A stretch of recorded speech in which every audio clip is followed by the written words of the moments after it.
साथियों नमस्कार। स्वागत है आप सभी का अपना कंपटीशन क्रैकर चैनल में।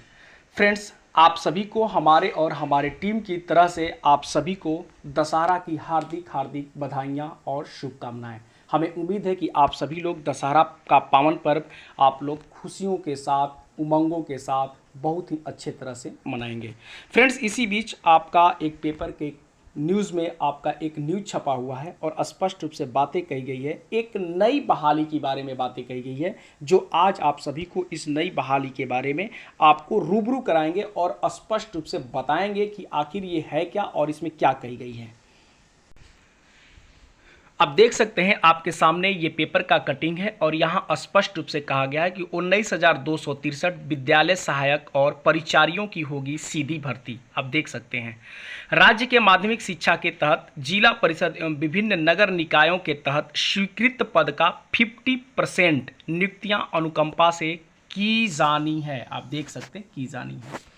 पदों को नियोजन के आधार पर भरा जाएगा। शिक्षा विभाग ने इसकी तैयारी कर ली है। इसके लिए पद सृजित किए गए हैं। विद्यालय सहायक एवं परिचारी स्वीकृत पद पर सीधी नियुक्ति के लिए नियोजन की प्रक्रिया शुरू करने से पहले कैबिनेट से जल्द ही मंजूरी ली जाएगी। आप देख सकते हैं, यानी अभी इसका कैबिनेट से मंजूरी नहीं ली गई है, लेकिन बहुत ही जल्द ली जाएगी।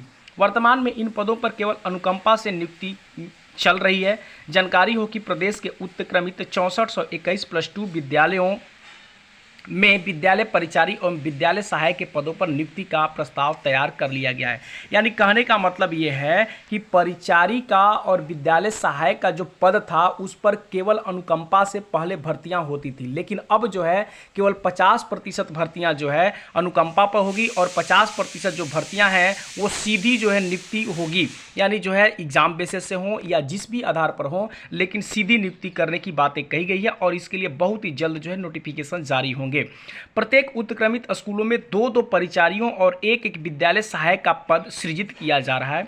इस तरह इन दोनों पदों के लिए कुल 19,263 पद सृजित किए गए हैं। विभिन्न शासकीय विद्यालयों में लिपिक व चतुर्थ वर्गीय कर्मी मसलन आदेशपाल के पद संवर्ग को खत्म करके रिक्त पदों को क्रमिक रूप से प्रत्यार्पित मानते हुए विद्यालय सहायक और विद्यालय परिचारियों के पद सृजित किए गए हैं। वर्तमान में प्रदेश के अधिकतर माध्यमिक और उच्च माध्यमिक स्कूलों में यह दोनों पद खाली पड़े हैं। आप देख सकते हैं, यानी माध्यमिक और उच्च माध्यमिक जो स्कूल्स हैं या 9 से लेकर के 10 तक और 11-12 में जो भी स्कूल्स हैं, इनमें जो है विद्यालय सहायक और परिचारियों की नियुक्ति होगी। आप समझ सकते हैं कि यहाँ पर जो उत्क्रमित जो विद्यालय हैं, जो उत्क्रमित जो है माध्यमिक विद्यालय हैं उसके लिए है। मतलब जो पहले से विद्यालय चल रहे हैं वो तो सही सलामत है, उसमें कोई दिक्कत नहीं है, लेकिन जो नए विद्यालय हैं उसमें जो परिचारियों की नियुक्ति और विद्यालय सहायक की नियुक्ति नहीं हो पाई है, उनमें भी नियुक्ति करने की बातें कही गई है। ये अच्छी खबर है।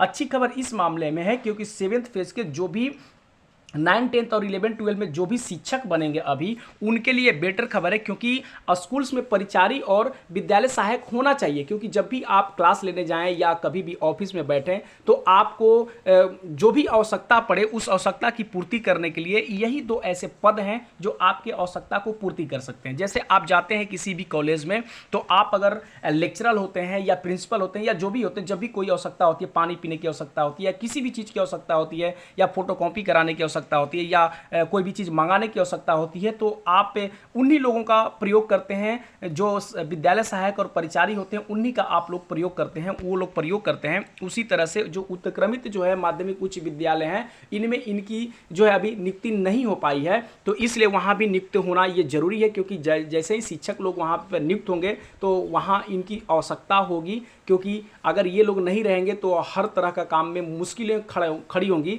तो ये सारी मुश्किलें जो है समाप्त करने के लिए विद्यालय सहायक और परिचारियों की नियुक्ति जरूरी है और ये बिल्कुल रूप से अच्छी बात है और अच्छी खबर है जो 7th फेज माध्यमिक और उच्च माध्यमिक में जा रहे हैं। तो आप सभी लोग समझ सकते हैं कि आपका पद और आपका पोस्ट, आपका गरिमा कितना बड़ा है। आप अपने गरिमा और अपने पद और पोस्ट का सम्मान रखते हुए, देखते हुए आप अपने आप को समझ सकते हैं कि आपकी बहाली कहां और किस जगह हो रही है। ये खुद में खुद आप अनुमान लगा सकते हैं। बाकी जैसे जैसे न्यूज़ मिलेगा आपको देते रहेंगे। धन्यवाद।